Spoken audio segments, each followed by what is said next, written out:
समस्त छात्र छात्री मानक सोशियोलोजी चतुर्थ यूनिट को स्वागत।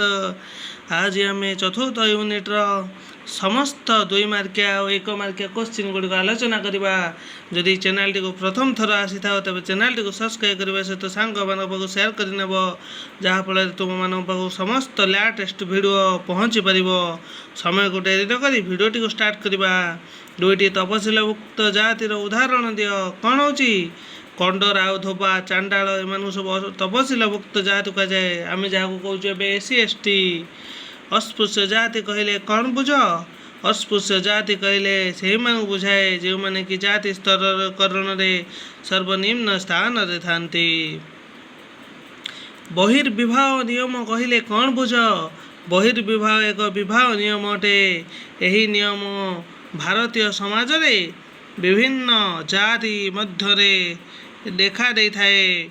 जड़े व्यक्ति निज समूह बाहर विवाह करने को बाध्य अटे। आर्थिक माने अर्थात जड़े व्यक्ति निज गोत्र और सपिंड और प्रवर मध्य विवाह करें नहीं, कारण एमान को रक्त संपर्क भाव विवेचना कराई। वन्य जाति कहले कौन बुझ? जनजाति शब्दर कौन स्पष्ट अर्थ देखा मिले नहीं।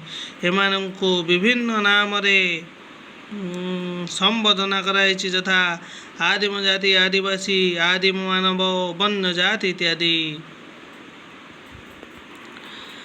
जाति और जनजाति मध्य 2टी पार्थक्य दर्शाओ। जाति रे वृत्ति रे कटकणा थाए किंतु जनजाति रे वृत्ति रे कटकणा न थाए। जो जातिर लोक चाहिए ब्राह्मण चाहिए केवे जे से शूद्रर काम करें ना, किंतु शूद्र चाहिए भी केवे ब्राह्मणर काम करें ना, किंतु जनजाति रे समस्ते समतिकर काम करें। जाति रे एक साधारण भूखंड न थाए, मात्र जनजाति रे एक साधारण भूखंड थाए। जनजाति रे सम्मुखीन होइथिबा 2टी समस्या लेख। कहूँ सांस्कृतिक समस्या, गोटे अर्थनैतिक समस्या। जनजाति मानकर कल्याण निमित्त उद्दिष्ट 2टी पदक्षेप दर्शाओ। कर्म नियुक्ति पाई तालीम कोचिंग केन्द्र प्रतिष्ठा, आश्रम विद्यालय प्रतिष्ठा। क्लान कहले कौन बुझ? क्लान कहले गोत्र को बुझाए। क्लान बा गोत्र कहले जनजातिर अंतर्गत अंतर्विवाह विभाजन, जार समस्त सदस्य मान एक साधारण वंशोवतार विश्वास करते। साधारण टोटेम को धारण करती। यही अंचल बासस्थान द्वारा बंधा अटे। जेकोसी 2टी तपशिलभुक्त जनजातिर नाम उल्लेख कर। 2टी तपशिलभुक्त जनजाति हूँ मांडा और सांताल। जनजाति 2टी गुण दर्शाओ। अंतर निर्वाही दल प्रत्येक जनजाति केतेक निषेध विश्वास करती। भारतीय समाज रे जनजाति मानकर संख्या समुदाय जनसंख्या केते हूँ 7 भाग अटे। भारतीय समाज रे केते प्रकार जनजाति देखा जाती। तो समाज रे 414 प्रकार जनजाति देखा जाती। यही क्वेश्चन टी 2021, 2022 एवं 2019 रे आसथिला एवं 2010 रे यही क्वेश्चन टी रिपीटेड होता। से क्वेश्चन को तुम मैंने भल भाव देखी नेब। जनजाति कहले कौन बुझ? आदिवासी माने भारत वर्षर आदिम अधिवासी। से माने आम देश रे मूल बा स्वदेशी अधिवासी मध्य से मानकु जनजाति मध्य कहा जाए। जनजातिर सदस्य माने कहा ऊपर विश्वास करती? आत्मा पूजा उपरे।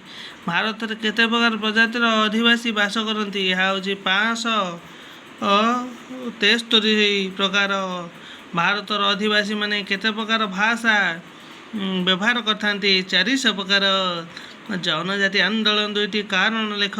यह हूँ स्थान चुक्ति और सांस्कृतिक अवक्षय। आधुनिकतार प्रभाव अधिवासी मानक उपरे केउ प्रकार प्रभाव पकाइथिला? आधुनिकतार प्रभाव आदिवासी संस्कृति, प्रथा और परंपरा और जीवनशैली और मूल्यबोध दृढ़ अवक्षय हेबारे लागिला। केबे आदिवासी आंदोलन सूत्रपात होइथिला? समस्त अन्याय अत्याचार शोषण प्रतिवाद स्वरूप अष्टादश ऊनविंश शताब्दी ଆମ ଦେଶରେ ଅନେକ ଗୁଡ଼ିଏ ଆଦିବାସୀ ଆନ୍ଦୋଳନ ସୂତ୍ରପାତ ହୋଇଥିଲା। କେଉଁ ମସିହାରେ ମଣ୍ଡାମାନଙ୍କର ଆନ୍ଦୋଳନ ହୋଇଥିଲା? ଏହି କୋଶ୍ଚିନ୍ ଗୁଡ଼ିକ ବହୁତ ଇମ୍ପୋର୍ଟାଣ୍ଟ, ଏଥରକ ଆସିବାର ସମ୍ଭାବନା ଅଛି। ସେଥିପାଇଁ ଏଇ 3-4ଟି କୋଶ୍ଚିନ୍ ଭଲ ଭାବରେ ମନେ ରଖିନିଅ। 1899ରେ କେଉଁ ମସିହାରେ ସାନ୍ତାଳମାନଙ୍କର ଆନ୍ଦୋଳନ ହୋଇଥିଲା? ଏହି କୋଶ୍ଚିନ୍ଟି 2023ରେ ଆସିଥିଲା। 1853 ମସିହାରେ କେଉଁ ମସିହାରେ ମୋରିଆ ଗଣ୍ଡ ଆନ୍ଦୋଳନ ହୋଇଥିଲା? ହେଉଛି 1886 ମସିହାରେ। ତେଭାଗା ଆନ୍ଦୋଳନ କେବେ ଦେଖା ଦେଇଥିଲା?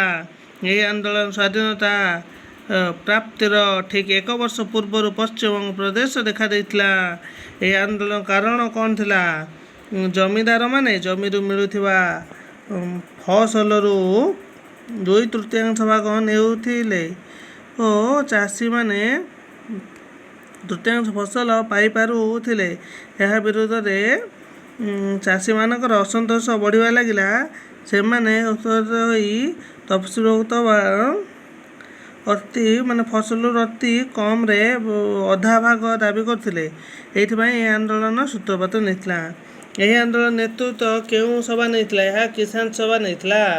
କୃଷକ ଆନ୍ଦୋଳନ ମୁଖ୍ୟ କାରଣ କ'ଣ?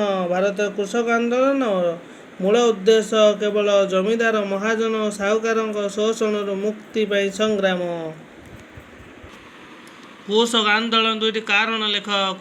କୃଷି କ୍ଷେତ୍ରରେ ବ୍ୟବସାୟୀକରଣ ଓ ଜମି ମାଲିକ ଓ କୃଷି ଶ୍ରମିକଙ୍କ ମଧ୍ୟରେ ସଦାସର୍ବଦା ଘୃଣା ଓ ସାନ୍ତାଳ ବିପ୍ଳବ କହିଲେ କ'ଣ ବୁଝ? ସାନ୍ତାଳମାନଙ୍କ ଜମି ଉପରେ ଅଧିକାର କାଢ଼ି ନିଆଯାଇଥିଲା। ଏହାଛଡ଼ା ସାହୁକାର ମହାଜନମାନେ ମଧ୍ୟ ଚାଷୀମାନଙ୍କୁ ପ୍ରଦାନ କରିଥିବା ଋଣ ଉପରେ ଅଧିକ ମାତ୍ରାରେ ସୁଧ ଆଦାୟ କରିବାକୁ ଲାଗିଲେ। ଏହିସବୁ ଅନ୍ୟାୟ ଅତ୍ୟାଚାରକୁ ବିରୋଧ କରି ସାନ୍ତାଳ ଜନଜାତିର ଲୋକମାନେ 1855 ମସିହାରେ ବିଦ୍ରୋହ ଆରମ୍ଭ କରିଥିଲେ। ନୀଳ ଚାଷ ବିରୋଧୀ ଆନ୍ଦୋଳନ କହିଲେ କ'ଣ ବୁଝ? ଏହି ଆନ୍ଦୋଳନ ଚାଷ ଜମି ଓ ନୀଳ ଚାଷ କରିବା ପାଇଁ ବାଧ୍ୟ କରିବାର ଗୋରା ଲୋକଙ୍କ ବିରୋଧରେ ଦେଖାଦେଇଥିଲା। ଚାଷୀମାନେ ନିଜ ଜମିରେ ଖାଦ୍ୟ ଶସ୍ୟ ବଦଳରେ ନୀଳ ଚାଷ କରିବାକୁ ବାଧ୍ୟ ହେଉଥିଲେ। ସେଥିପାଇଁ ଏହି ଆନ୍ଦୋଳନ ଦେଖାଦେଇଥିଲା। କେଉଁ ମସିହାରେ ବଙ୍ଗଳାରେ ରୟତ ଆଇନ ପାସ୍ ହୋଇଥିଲା? ଏହା ହୋଇଥିଲା 1885 ମସିହାରେ। ଯଦି ଭିଡ଼ିଓଟି ଭଲ ଲାଗିଥିବ ତେବେ ଚ୍ୟାନେଲଟିକୁ ସବସ୍କ୍ରାଇବ୍ କରିବା ସହିତ ସାଙ୍ଗମାନଙ୍କ ପାଖକୁ ସେୟାର କରିବାକୁ ଭୁଲିବ ନାହିଁ। ଜୟ ହିନ୍ଦ।